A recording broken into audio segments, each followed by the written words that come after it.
We do have a quorum, so I am going to call the meeting to order. I do want to say that this meeting is being held virtually through the various acts of the state legislature. And so everyone will have the opportunity, people will have the opportunity to, for public comment. If they're in the audience, just raise your hand, or if you're on a phone, I think it's star 9. And that's for raising your hand. So I will go through that again when we get to public comment.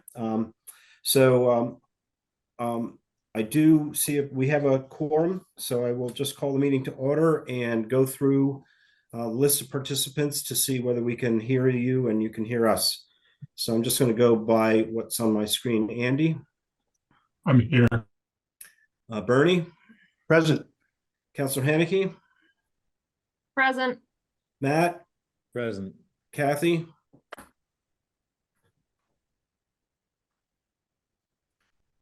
You're muted. Trying to unmute. While Kathy's unmuting, Alicia texted back that she's on the way. Okay. I'm here. Okay, great. So let me see if there's any participants in the audience. The only attendee is Lynn. I think we'll hold off on public comment. So the agenda, for those of you who haven't seen it, where we have public comment number, or call order public comment, then the CPA funding. We were going to try to review the annual audit, but it's not ready yet, so we can't look at that. I would like to have a discussion of how we can review the budget, what process we think we want to use, and want some just people to throw out some ideas about how to improve not only our ability to review it, but reducing the amount of time that staff members have to come before the committee.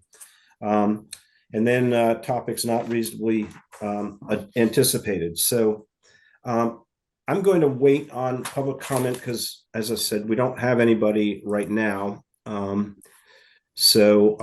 don't we talk about the CPAC report? So we've seen this before. Basically they had 2.376 million to spend, and they want to spend 2.375, so they want to spend pretty much all of it. The debt service out of that money is 520,000, and then the rest is going to be split between community housing, historic preservation, and recreation. There were no open space applications this year, and there's no administrative fees this year. So the total of 681,000 for community housing, 564,000 for historic preservation, and 1.13 million for recreation was being proposed. So I don't know if we want to. Hello, Councilor Walker, can you hear me? Can we hear you? Yes, I can. Thank you, Bob. Great, thank you. Welcome. I was just going through the report that we have seen before. Does anyone not have it? Because I can send it to you if you need it. Okay.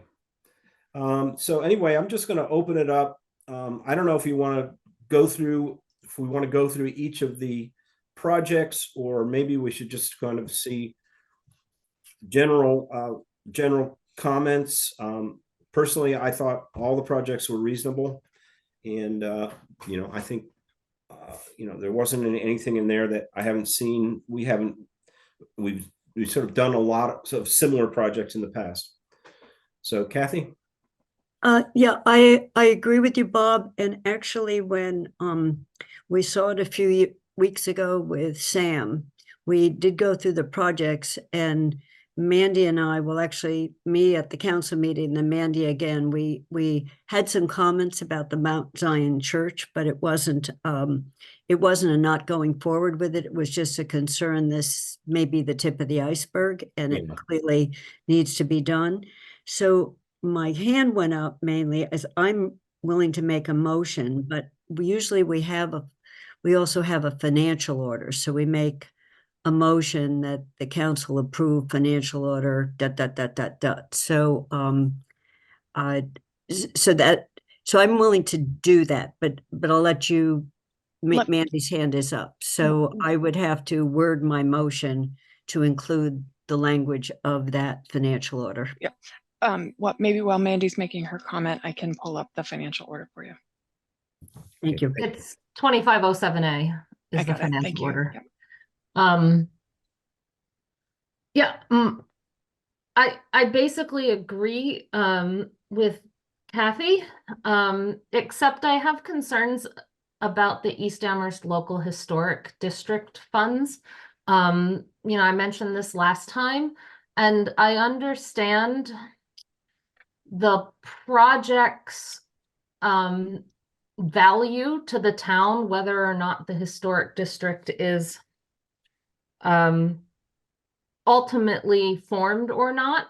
My bigger concern, though, in granting funds for a project are the application comments that the project would be supporting. So it's not the project necessarily I have huge concerns with. I have concerns that that would imply that we support the wording of the application. And as I stated about 2 meetings ago when we first discussed this, the application has some very concerning wording in it for me that I don't want to endorse, even if the project itself is ultimately that portion of the project, the doing of the structures report, historic structures report, is ultimately valuable to the town. I don't want to vote for a project that has an application and then would in theory have the town supporting an application that uses quotes like the construction of prefab shoddily built student hotels which detract from and devalue the town and benefit only a handful of landlords, end quote, and also quote, rapid changes are occurring in the area, including a new school and a proposed adjacent overlay district that are impacting its historic character and integrity. First of all, there isn't a proposed adjacent overlay district, so it's just wrong. So I'm not sure what to do with that one on my own in terms of a vote, whether to ask that it be pulled off so I can register my non-recommendation on that. But I really do want to disavow the application for the East Amherst Local Historic District because I believe the wording in it is not appropriate for us to endorse. Ernie? Yeah, I share the counselor's concerns as just expressed about the wording that's in that application. I mean, forming a historic district should be an act of instruction and research and and something that's positive. So those comments are toxic in my humble opinion. I would not want to, in sharing that sense as well, that I would not want this to be seen as authorizing a local historic district. It's more of it's more of an investigation as to whether or not there's substance there. I just have again, I share the same problems with the application that Councilor Hannigy does. So if we were to not approve this particular application, would we send it back to CPAC for a different wording in the application, or should we? What do people think we should do? Andy, have you done that in the past? What do we do in the past where we have an issue like this? I don't think we've had one that's exactly like this. This is sort of a very unusual situation in that when we've had objections in the past to things, it has been something that was pretty specific, like trying to think the house that was last year. Mhm. We had some serious concerns about it. But I can't think of an analogy that's quite like this. And I wish that we had said something to Sam at the time, because though I guess that I would recommend going back to Sam and the committee and asking them for modification and clarification, because if my understanding is correct, and Athena can confirm that, there's no reason that the council has to act on all of these things in one bundle, and the deadline is really the end of the fiscal year, so that we really have time to dispose of the rest of them and recommend putting this one on pause until there's clarification to meet standards that the committee defines. Okay, thank you. Kathy? Yeah, as Andy said, he has longer years than I do, but I have the 6. So there was a year where one of the projects was more controversial, and we wanted to make sure we had ample public time. I mean, it was an affordable housing project on coming into town. So we pulled it off out of the package, approved the rest of the package, and then separately looked at it and approved it in June. I mean, we did ultimately improve it, but what I remember, and Andy can correct me, is the financial order itself then needs to be reworded, because in this case, it would take $20,000 out and not have the same list in it. And so if we were going to go that route, that is the way we went the other time, as opposed to just held the whole package. We pulled one out. So it seems to me, Andy, what you were saying is we could either wait on the whole package and tell Sam about these specific concerns and figure out what, if anything, they can do, because this was the applicant's wording, and CPAC, I think he said everything was voted out unanimously, including by the the members who are on the planning board and the members who are representative from the other entities. So we could either hold the whole package with this concerned, or we could pull this out with a recommendation we move ahead on the rest. So that would be I don't know which route. I personally would like to let the others move so we can just come back to just this one project. And I'll stop talking. Thank you. Bernie? Yeah, I've had a considerable amount of experience with Community Preservation Act activities, albeit on a town level, not a city level. But I believe that under the statute, we could knock out the $20,000 for the local historic district and suggest that the council approve the rest, and then let the Community Preservation Committee of the applicant come back and straighten things out. This isn't a one and done kind of situation. So we can either my suggestion would be that we strike the $20,000 and amend the order so that that's not there, and forward that to as our recommendation to council. The council can put it back in if they want. So just, Bernie, on amending the order, it's both the total up at top goes down by 20, and then so people can see down at the bottom. The order I'm It- staring at this because I have my laptop screen and things are very small. Well, But there's two places the total the appears. East Amherst Historic District line just can be struck, strike through. And the total at the top comes down by 20,000.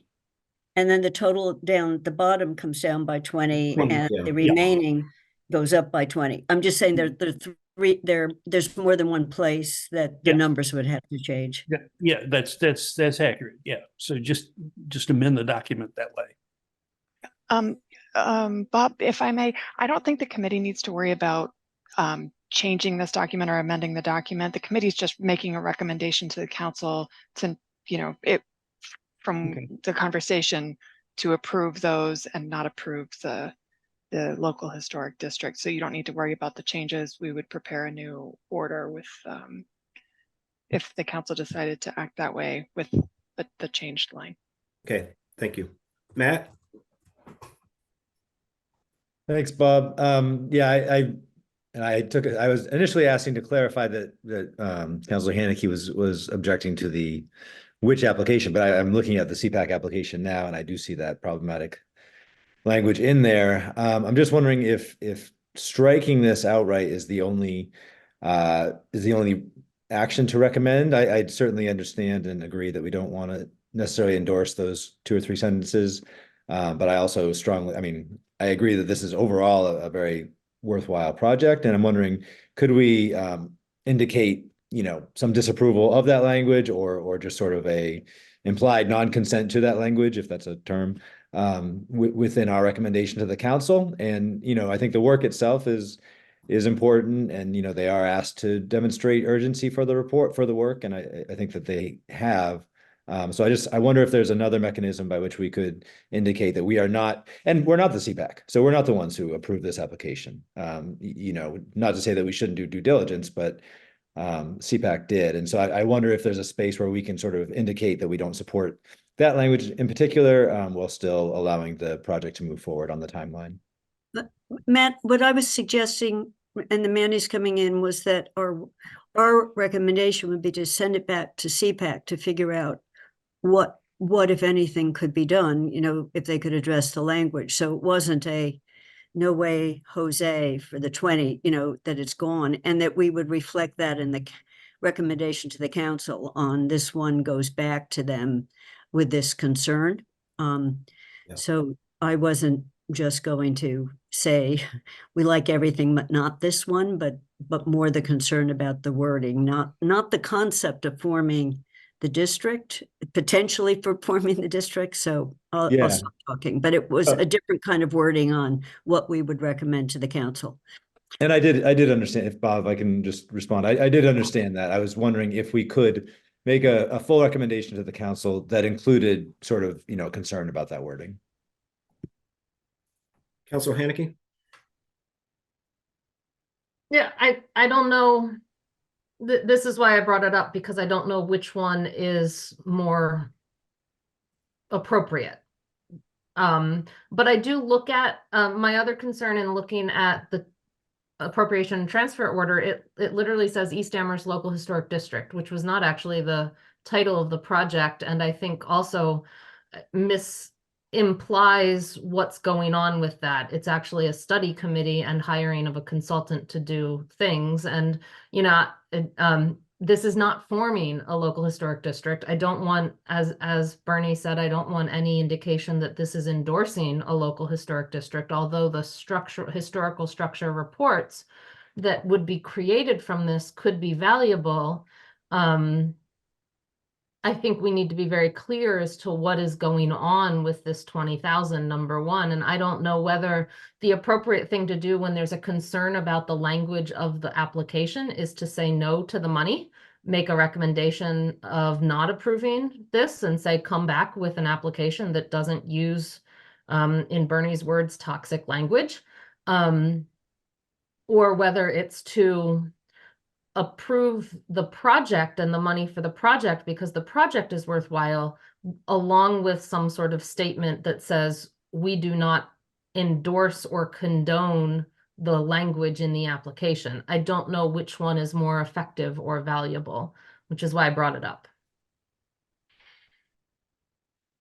Yeah. Bernie? Well, my thing would be simply to, we can do one of two only things. We can forward this order to the council with the recommendation that they approve everything except the $20,000 and outline the reasons why we're not in approval of this. Or we can send it back to the I think we're on shakier grounds if we send it back to the committee. It's up to the committee has a certain degree of independence, and what it comes down to is the appropriating authority, whether it's town meeting or town council, gets to say yes or no to the projects in wholesale. They can't amend them, and they certainly can't increase them, and they can't amend them. So it's my preference would be that we advise the council that we are we are in agreement with the recommendations except for the East Amherst Local Historic District. And the reason why we're not supporting the East Amherst Local Historic District is one, this is the wording here is not accurate. This was a proposal for a historic structures study, which would be the precursor to any attempt to form a historic district. That's one. And two, the language that was used in the application suggests that this is being done not as a way to further Amherst's history and distinction, but to inhibit or limit development. And that's not something that we're willing to endorse. So my thing would be is that, we send this order forward and say to the council, I'm in the order to take this out and let CPAC wrestle with it. And they can always bring it back.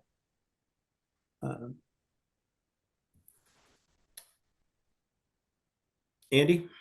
Yeah, I agree with the concept that Bernie is generally putting forward, because what we would really want to do is give the applicant the opportunity to amend the language, but if they're not willing to accept the suggestion we're making for a change in language, I think we need to know that from the source. You need to get to the original applicant and make sure that the applicant is really on board with the change that we think is necessary. So I guess I would tend to recommend everything except that one line, to tell them why we're not. We could go ahead and notify the committee by the finance committee notifying the committee as to the reasons why, and say that if they and the applicant can come to an agreement on amended language, that we would still have the opportunity to to recommend a different outcome for a different application within, and get it done before the end of the fiscal year. Okay.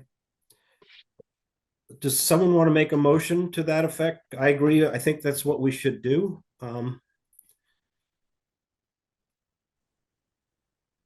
Bob, I'm prepared to, but I want to make a slight change to what Bernie said. I think the concern is the language in the application is negative about all recent change, and suggests the goal is to inhibit all development. They didn't explicitly say no development, but just not to be as sweeping, but the word suggests. So that's the way I would word or sending it back. Okay. If people are comfortable with that, I can. Well, that's certainly within the letter and spirit of what I was suggesting. I was rambling off the top of my head. So I make a motion to approve, can you scroll just up a little bit? What would be to recommend? Yeah, I make a motion to recommend that the council approve appropriation and transfer order FY 2507A with the exception of the $20,000 for a study for a potential East Amherst local history district. The concerns, we recommend that item be removed from the approved list. The concerns with that. Oh, let's let's include that part in the report. So your motion would be to recommend approval of the order with the exception of the East Okay. Amherst Local Historic District in the amount of $20,000. Okay. Period. Is that Yeah. okay? Yeah. Thanks. And I wanted to word it accurately though, so the study to consider an East, I realize that's not what it says, but as long as we say 20,000, so we're accurate in our wording about what it is. Okay. Yeah, I think that's correct procedure, and what I would then consider doing is having a second motion that the committee then would essentially move that it communicate something to the CPA committee regarding modifications that it recommends so that the project itself can be reconsidered before the end of the grant year. Right, so can we do that motion second and A take a point of vote on order. that? I think we just need a second on your motion first, Okay. Kathy. Is there a second? I was gonna Second. second it, Thank you. and then I was gonna make a comment. Go if ahead, I may. Counselor. Yeah, I think I agree with Andy, a second motion, but what I wonder is whether that second motion is also a recommendation that the council communicate to the CPA committee, not that the finance committee communicate. I feel like it should be coming from the council, not the finance committee.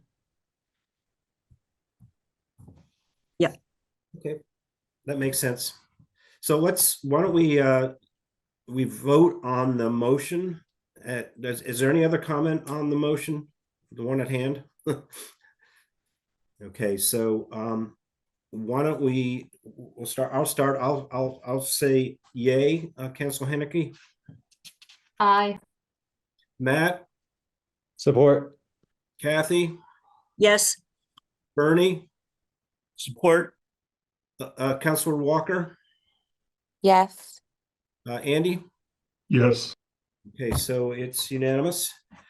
Now the second, does someone want to put some language forward for the second, which is for the council to recommend to communicate to CPAC our concerns?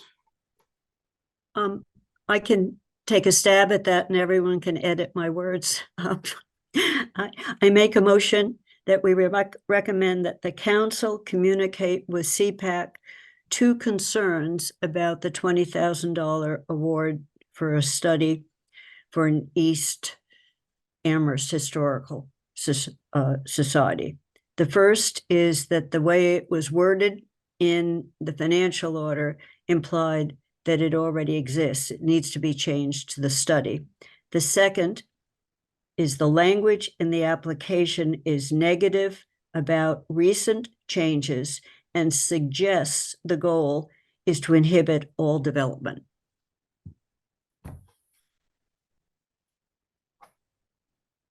Is there a second?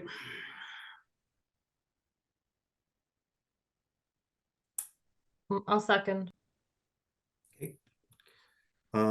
Any additional discussion? Okay, why don't we vote on the motion then? Councilor Hanneke, Aye. Matt, Support.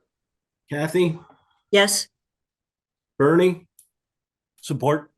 Councilor Walker, Yes. Andy, Yes. and I vote yes.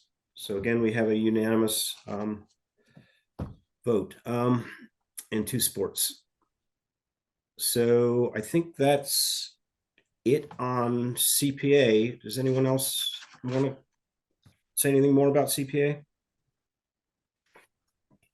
No, I don't know, and when you write up the report, Bob, I think it was generally an excellent set of projects, so that, I would put some general positive wording on our, it was quite well balanced and, a lot of just something that says something nice about and we thank CPA for their work, Yes. Okay, I will do that. So the next item was going to be the audit, which is not ready. So why don't we discuss our budget review process? What we've done in the past is we've divided up the budget into by department, and each person on the committee would take one department and take a deep dive into that particular part of the budget, and take questions from the other committee members, and then kind of submit those questions to the department, and have them, when they come before us, they would have these questions ahead of time for the most part.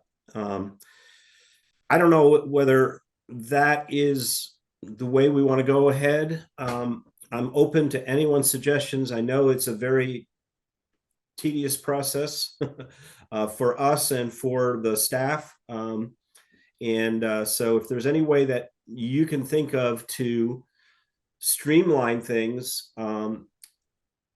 maybe, I'm open to suggestions. So feel free.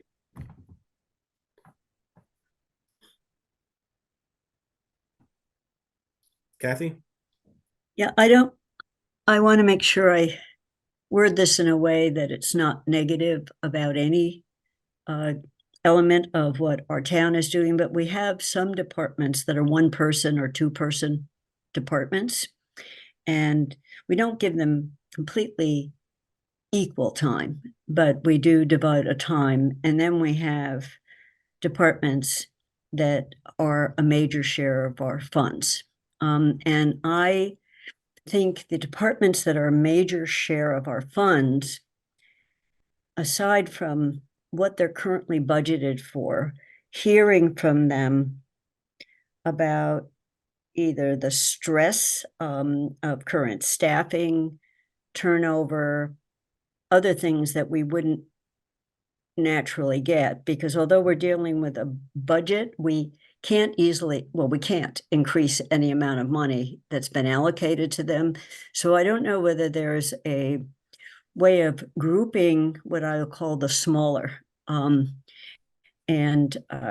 then so removing some of the meetings and then leaving some time with the others, where the understanding is respond to the questions that we've presented, and then talk a little bit about, from the ground level up to us, about their budget. So that's one thought. The second, and I have no idea how we live with this, is we know the budget guidelines, despite the increase to 4%, are a major source of concern for the schools, particularly the regional schools. So that seems, we're going to need some guidance on how we even have a discussion about that, because the town, unless Paul miraculously finds $1 million, the town doesn't have a place for what the school committee seems to be suggesting would be a budget that's coming to us. So that's where I don't know how we handle that one. But we can't avoid that discussion, so we just have to have it. And I've been actually looking at budgets and issues of staffing, and is there some belt tightening that could happen? But I'm not sure. I don't think it comes to $1 million. So that's just my thinking about this. and in the meantime, I mean, there's not much of a meantime between now and May on if the work, like Andy talked about the work at MMA, if Chapter 70 miraculously had a chunk more money, if something could come that would ease the stress in the schools, it would be great. So I would schedule them later rather than earlier and when we're meeting. So I'll stop talking there because those are my thoughts on fewer meetings, but more focus. Yeah, Councilor Hannicky?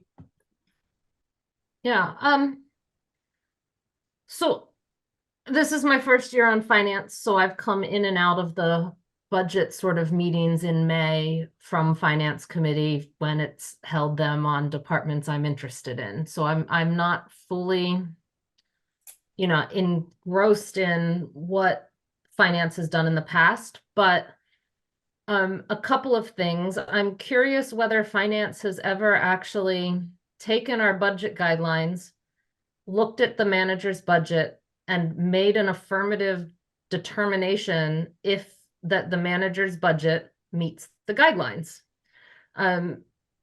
Because, you know, the department meetings are great, but from my experience, many of the questions are, and those meetings happen too late because the budget's the budget. And we can't really, I mean, we can decrease it. But if it meets the financial guidelines that we've issued, do we have a reason to decrease it? Right? Has finance ever sort of made that determination? And so that's sort of where I'm starting with is, shouldn't we first be comparing the budget to the financial guidelines and saying it meets our guidelines or it doesn't meet the guidelines? And then I think the question becomes, what do we do about all the questions we have about the individual departments and when are they most appropriate to happen? And I'm just not sure that it's most appropriate, or most appropriate's not the right word, most useful for them to happen in May after a budget is in front of us versus in the time where we're developing budget guidelines and before we're developing guidelines to be able to ask more general questions about departments in the vein of what Kathy just indicated about where is the stress, what is the staffing, what issues are you having, those much more general ones. And so I guess I'd kind of like to see a much more streamlined, focused May on does the budget meet the guidelines, and then maybe move a lot of these department meetings to August, September, when we can talk in more generalities in order to develop the guidelines for the next year. Andy? First of all, just as to point out that the way we've organized the department presentations was by functional area in the past. So we do public safety all in a bundle, and we do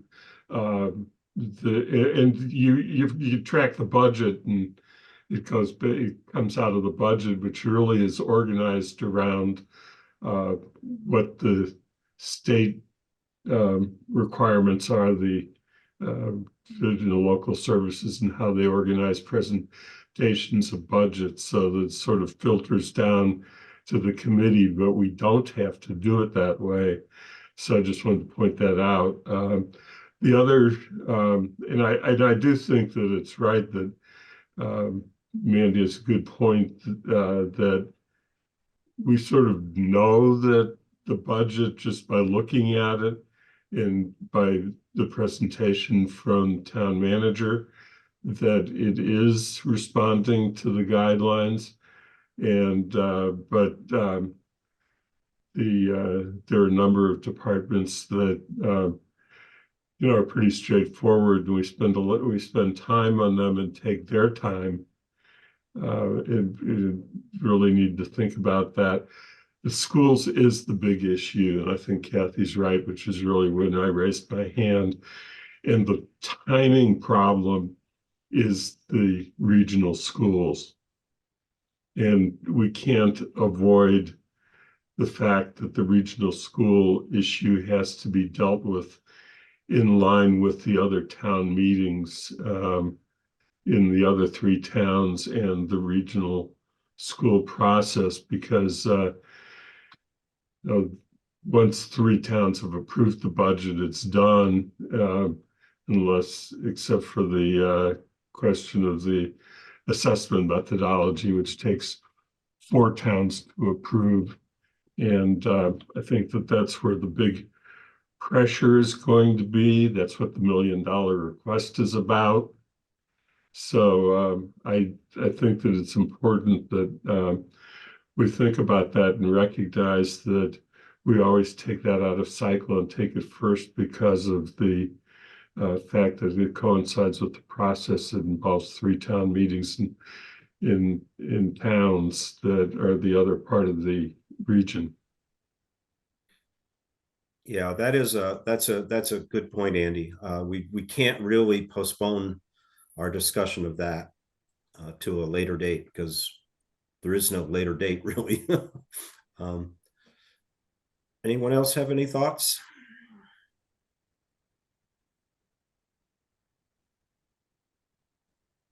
Okay, well, I don't think we need to decide this now. I just thought I wanted to start the process of thinking about it. I will write down a couple of thoughts about, how we might proceed. And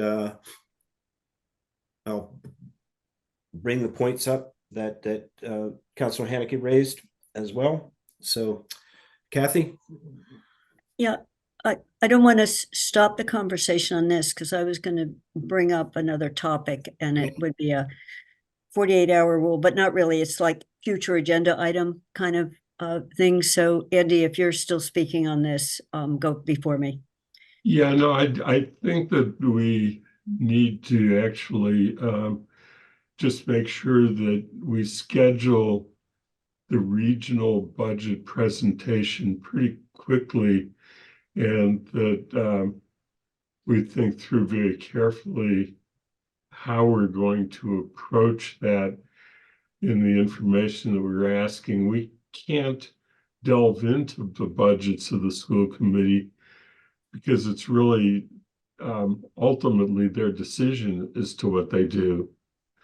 So it's not that you can say, oh, why do you need this item, or why do you need that item, and try and second guess their budgets. But on the other hand, I think we do have to make the point that has concerned me for several years about the schools, that there's a trend and they just continue to put together budget proposals for the towns and for us as a city that are what a strategy for the year at hand, but they don't think ahead.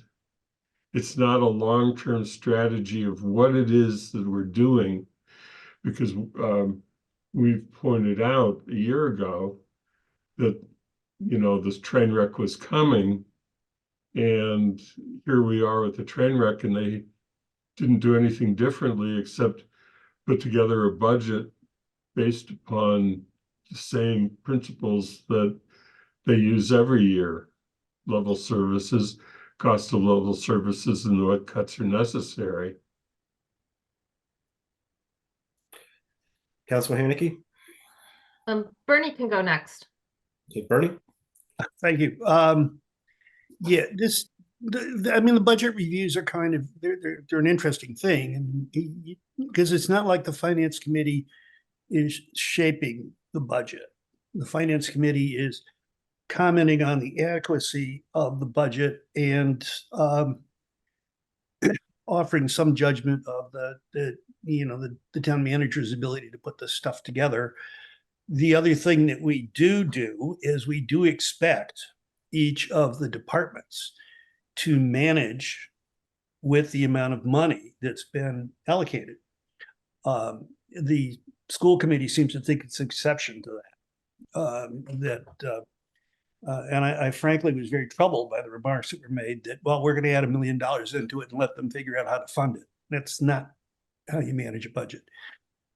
So I think that the suggestion that we that for the future that department heads get interviewed in September, October, when there's the opportunity for the finance committee and in particular and then the council after that to make recommendation to the manager that you really need to pay more attention here, or we need to make these adjustments there. What we're doing now is just saying, yeah, this looks adequate. It's a strange situation to be in, and I do agree that we have to have the school discussion up front, and that's 60% of our budget. 60% of our revenues go there. Thanks. Councilor Haneke? Yeah, thank you. I agree. We should be, I guess it's technically asking the manager to forward the regional school budget to the council for referral to the finance committee sooner rather than later, so we can start on those discussions. I think it would be valuable. And I think there also has to be either a public hearing or a public forum. I'm not sure which, and we should get that on a schedule, probably sometime in April. We probably need to discuss from a finance committee point of view, if there's any recommendation from finance committee as to when it thinks the council should vote on a regional school budget and when it thinks finance should make a recommendation, looking at when the other towns are holding their town meetings. I'd also like a discussion, although I can make suggestions now, as to who from the school district and school committee we ask to show up to our discussion on the budget. In the past, I think we've generally had the superintendent and the finance director. I'm not sure there is a finance director at the schools right now, but given the school committee, the regional school committee is the body that voted not to follow our financial recommendations, guidelines, I think it would be valuable to invite members of the regional school committee to the hearings. Okay. Kathy? I am staying on this topic.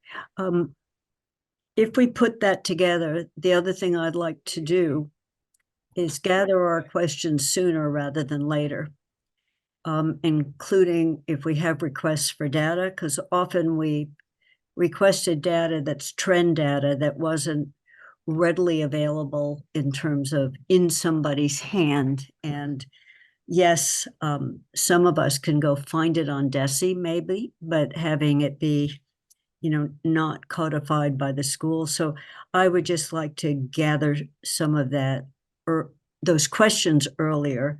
So the team, I know how stretched and stressed they are in the staffing, because the acting superintendent, as far as I know, is still the finance director. So there is a team working with him, but Doug made the comment at the Four Towns meeting when someone said, I'm looking at enrollment after the last 4 or 5 years, and it's down, and it looks like employment is up, staffing is up. And Doug quietly said, yes, actually, the student to teacher ratio has declined, in a classroom level. But I just think trying to get some sense of what lies underneath these numbers without going to individual lines. And so just gathering our questions earlier so that we can get some response on these.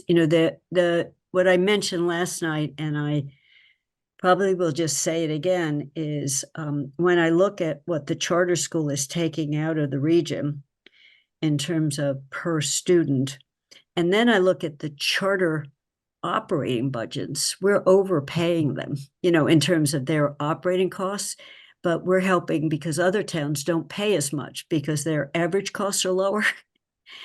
So the kids coming, I just picked 1 or 2 schools, the kids coming from South Hadley, the amount they're sending to a specific charter school is much less than what we're sending. So we are in fact creating a margin in the schools. I mean, so it's just many ways of looking at this isn't right, the way it's working. And it is one of those long-term, it's a long-term structural problem. So it's a structural Kathy, problem. I'm gonna jump in with a point of order here. I don't want the committee to get too far into the weeds about the regional school budget when, you know, the discussion is about the process. So I just want to point out that we're getting into it a little bit, and also in terms of scheduling, right now we're expecting Doug to present the regional school budget on April 1st, and Bob and I had to discuss potentially April 29th, Monday evening public hearing on the regional school budget.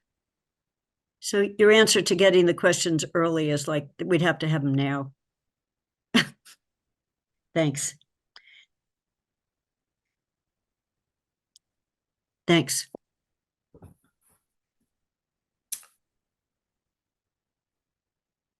So does everyone agree with the schedule that Athena just talked about? I mean, we have opportunity to go to do it earlier if people want to do it.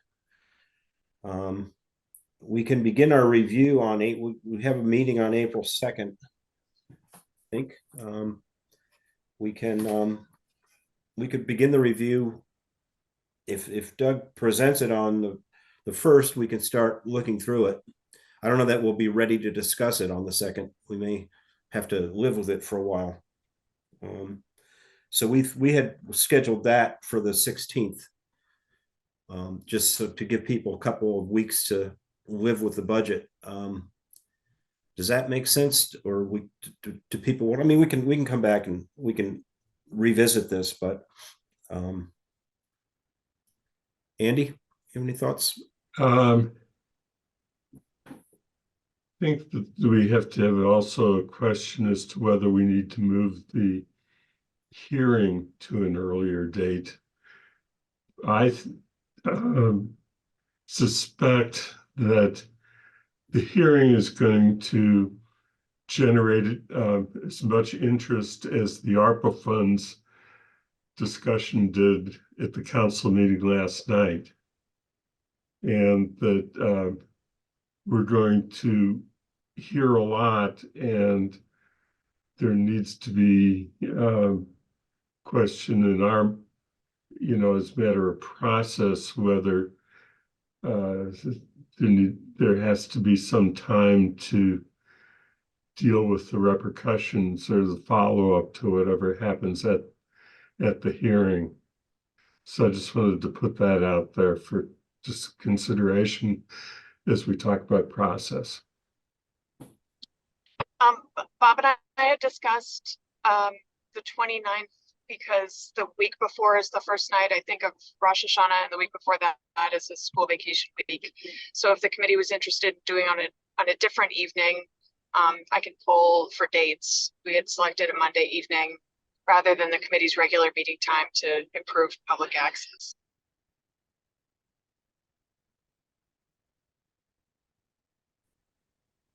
Any thoughts?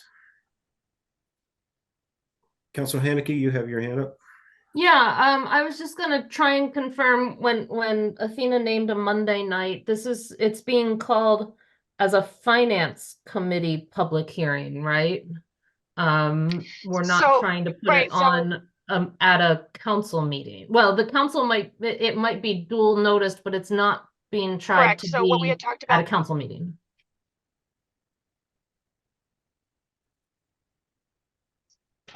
Correct.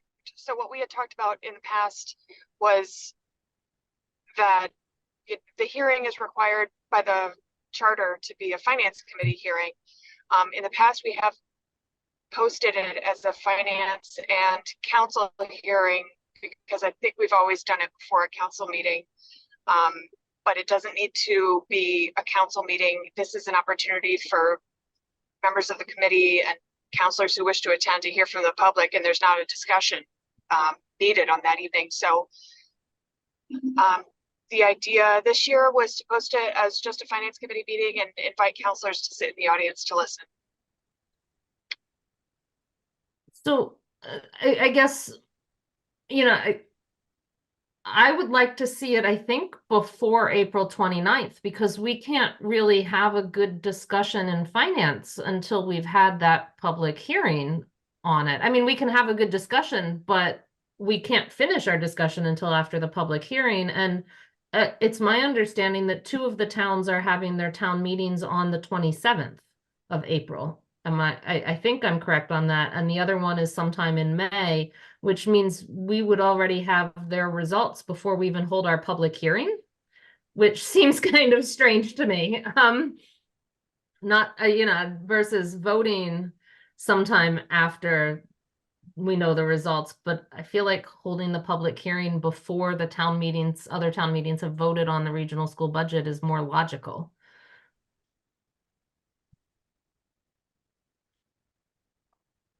If there's no objection, I can pull the committee for evening dates before the 29th. And we can figure out what evening works for everyone. Yeah, I think, Athena, let's see if we can get something before something in the week after the week of April 1. I guess there's a council meeting on the 8th. Is that correct?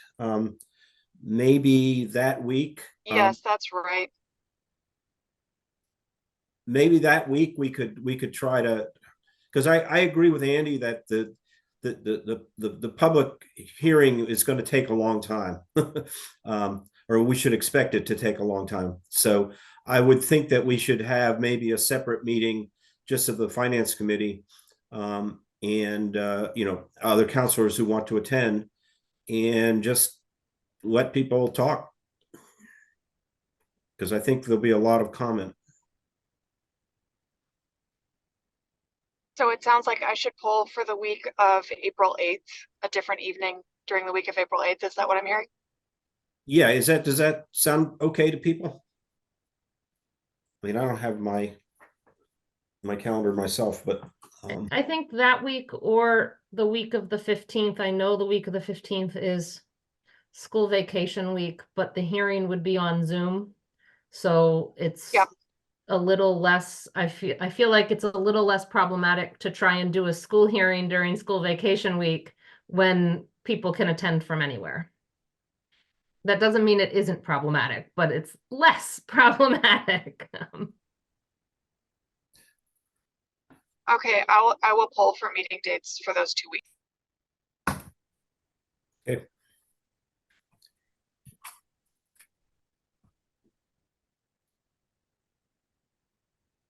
Okay, so does anyone else have anything else to say about this? I had a question about going back to the when should we talk to the various department heads? I don't have a problem with doing it in the August, September timeframe. The question I have is whether we should not have those conversations in May this year, and just have a review of the budget, as Councillor Haneke has suggested, to see whether it's within it meets the guidelines, or should we sort of have a conversation with the department heads for this year's budget and then talk about next year's budget in September? It wasn't clear what the thoughts were on that.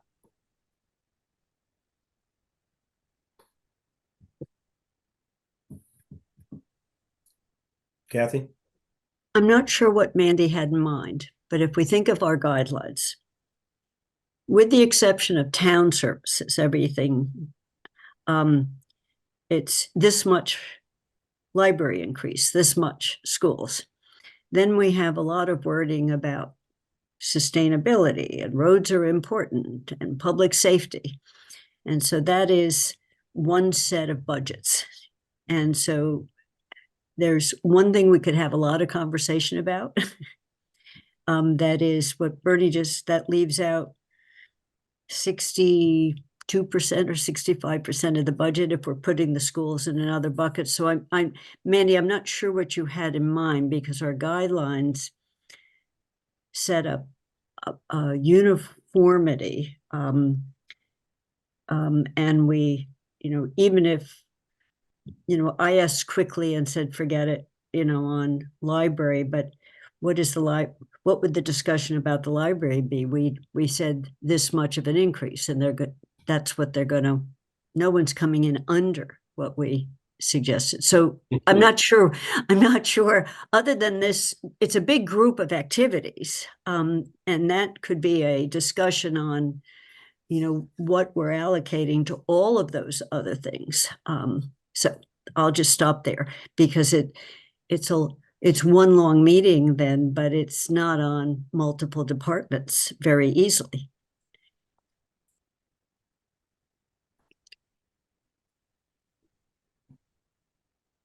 Councillor Haneke? So the guidelines are very extensive. Some of them go towards the numbers, as Kathy said. Is this one at 4% or lower? Is this one at 4% or lower? All of that. But others go to sort of how is the money being used, where I think there could be some questions, but I don't necessarily think it has to be by department per se.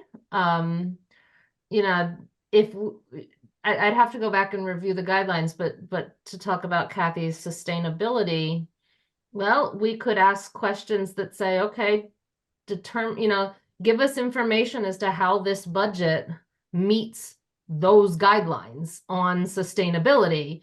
We could potentially have a couple meetings on different parts of the guidelines during the budget process. And then, I guess one of the things I'm envisioning for department meetings, if we were to do that, why I'm not sure they're necessarily helpful in May, is because in May, we're so focused on a budget we can't do much about, instead of focused on the guidelines where we can write those things in about sustainability or public safety services or things like that. And I think if we do those meetings in September or October, we would be more focused and more forward looking on our questions, less likely to potentially get into the nitty gritty that maybe the council's not supposed to be in on, and more likely to be talking about much more of the guidance, the policy direction of the town, when we're not staring at a number that has been proposed, when we're looking forward to that. So I think there could be a way to organize May in a lot less meetings than finance has done in the past, but around different sections of the guidelines as it relates to the operating budget, the capital budget, any particular things we said we want to see focused on, and things like that. So it wouldn't necessarily be one long meeting. Okay. But I think it could be split, but I think it would take a lot less pressure off finance to meet twice a week for 4 weeks.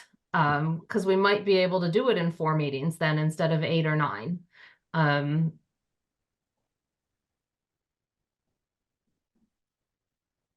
Anyone have any?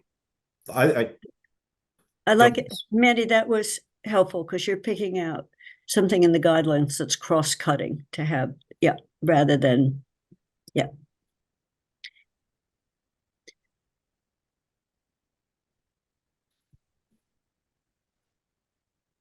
Well, okay.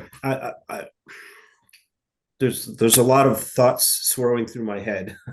This has been a very good discussion. So I think we should, maybe just finish up this part of the discussion. We have time to really plan what we want to do in May. So I just wanted to get started on it, and I think we've gotten some really good ideas. I like Councilor Haneke's idea of looking at sections of the guidelines and seeing. I want to sit down with the guidelines again and see if, how would we do that to make it meaningful. So, but this has been very helpful. So I've been checking on the participants, and we still have no public attendees other than Lynn. So there's really no need for public comment. And I don't think we saw the minutes. I don't think, Athena, do we have the minutes? I haven't seen the minutes of March 5th, so I haven't had a chance to review them. No, I don't have them in the packet. I didn't have a chance to put a packet together, but I do have drafts, so I'll get those to you. Okay, thank you. So, Kathy, did you want to? Yeah, but I see Holly's hand went up, so let's take Holly. I was just going to comment that it looks like Lynn's hand is up in the attendees. Oh, okay.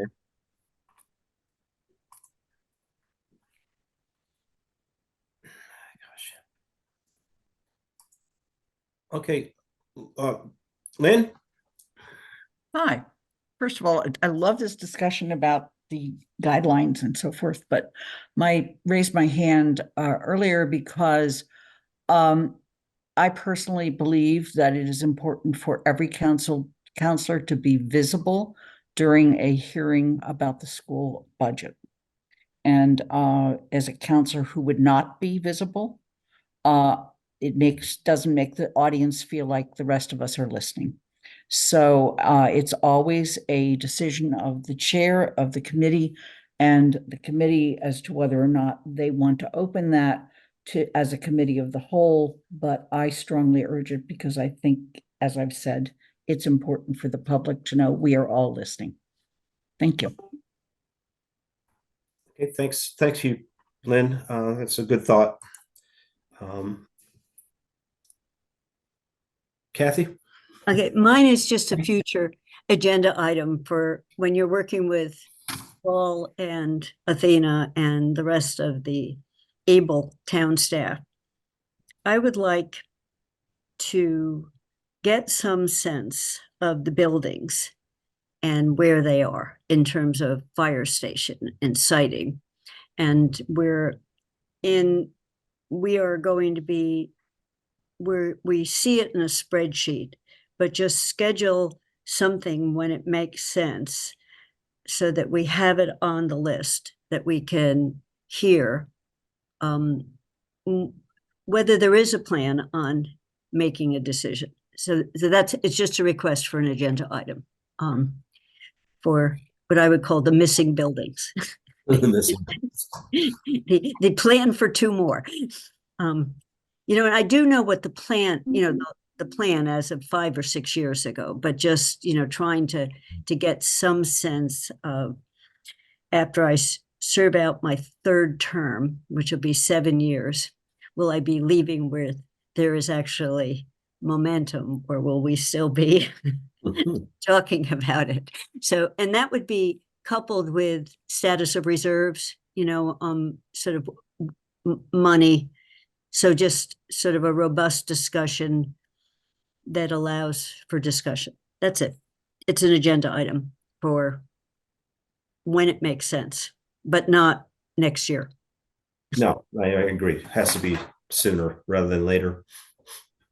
I have the same questions that you have, like, where are we going with these buildings? I mean, I didn't see the fire station in the JCPC report. So. I think it's because it's a 5-year plan, so that that's a little scary. I inferred it's in the 10-year, it's in well, so in any case, yes. If that's what the plan is, then we need to know, because I think I had constituents say when they moved here like 20 years ago, 25 years ago, they were promised a fire station. So, Andy, did you want to add? Yeah, no, I think that this is actually a good add-on to the discussion to bring the capital projects in, because it circles back to the consequence of a regional budget being voted by the 4 towns that adds $800,000 to our budget, because then we have to cope with how do we pay for it, and it ultimately comes down to one of 3 things. We either devastate the municipal budget, we go to reserves, and then affects the capital projects, or we ask for an override and see if the voters will willing to go for that. And there's timing questions with that one, because if you do an override, there's also when do you do the override? How does it get presented? So this is a raising a whole lot of issues that I think that as a finance committee, we need to get our hands around in a real discussion when it's on the agenda.